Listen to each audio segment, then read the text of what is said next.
Welcome to The Explainer. Okay, so you're new to Canada. The dream of owning your own place here, it can feel huge, right? Super exciting, but also, let's be honest, a little bit intimidating. So today, we're going to break it all down for you. We're going to cut right through the noise with a simple, step-by-step guide that'll take you all the way from renter to homeowner. All right, so here's how we're going to tackle this. We've laid out the whole journey in 5 key stages. Think of it as your roadmap, really.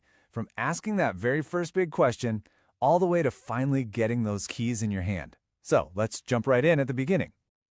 First things first, let's tackle the big one. The question you're probably already asking yourself, is buying a home the right move for you right now? Or does it make more sense to keep renting for a while longer? Look, it's all about trade-offs, right? Renting gives you this amazing flexibility. It's perfect if you're still figuring out which city or neighborhood you want to put down roots in. Buying, on the other hand, well, that's about building your own wealth, your equity, and creating long-term stability. But, and it's a big but, it is a much, much bigger financial commitment. And hey, there's absolutely no rush. Seriously, when you look at the numbers, the average newcomer actually lives in Canada for about 3 years before they buy their first home. And that time, it's golden. Gives you a chance to really settle in, save up, and just get comfortable before you make that leap. So, you've made the decision. You're going to do it. You're ready to buy. Fantastic. The very next phase is all about getting your finances in order and building a really solid foundation. This is the crucial homework you've got to do before you even think about looking at listings online. You'd think the biggest hurdle would be saving a down payment, right? Well, for nearly half of all newcomers, it's actually something you might not even see coming, a lack of a Canadian credit history. That's the tricky part. All that good credit you built up back home, unfortunately, it doesn't just transfer over. So, how in the world do you build it from scratch? It's actually way more straightforward than it sounds. You can start small. Get a Canadian credit card. Use it for little things like groceries or gas. And, this is the most important part, pay it off in full every single month. Paying all your bills, like your phone or internet on time, every time is a huge part of it too. All right, let's talk cash, the down payment. This is the lump sum of money you need to have saved up. It's the part you pay up front, and the amount you'll need is tied directly to the price of the home you want to buy. And here's the deal with how it breaks down. For any home under $500,000, you need at least 5% down.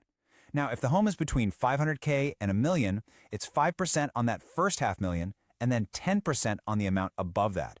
And for any home over $1 million, you got to have at least 20% ready to go. Now, before you even start dreaming about different houses, do yourself a huge favor and get a mortgage pre-approval. Seriously, this step is a total game changer.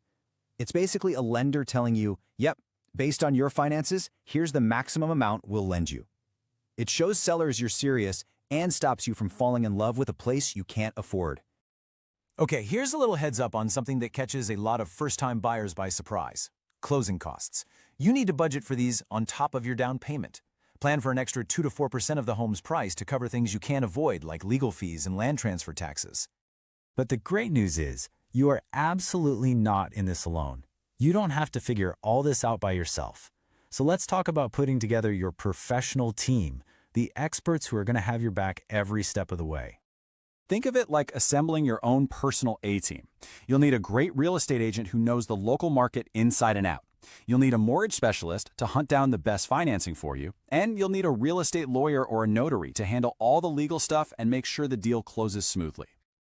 Okay, deep breath.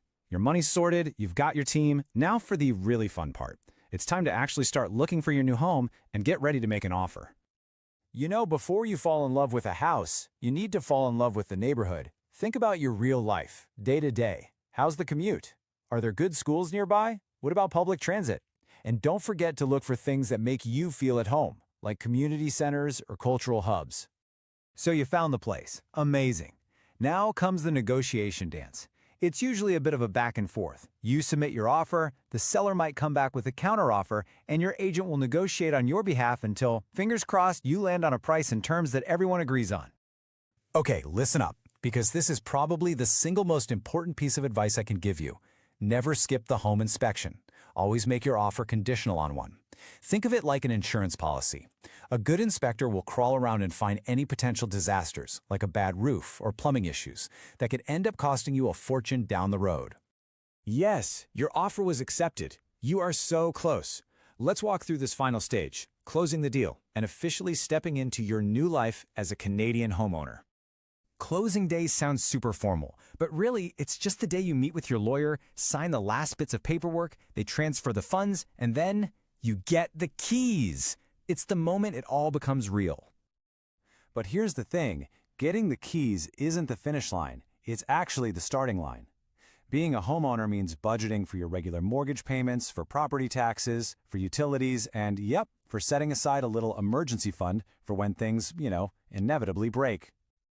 And just like that, you've done it. You've navigated the whole process, from just dreaming about a home in Canada to actually holding the keys.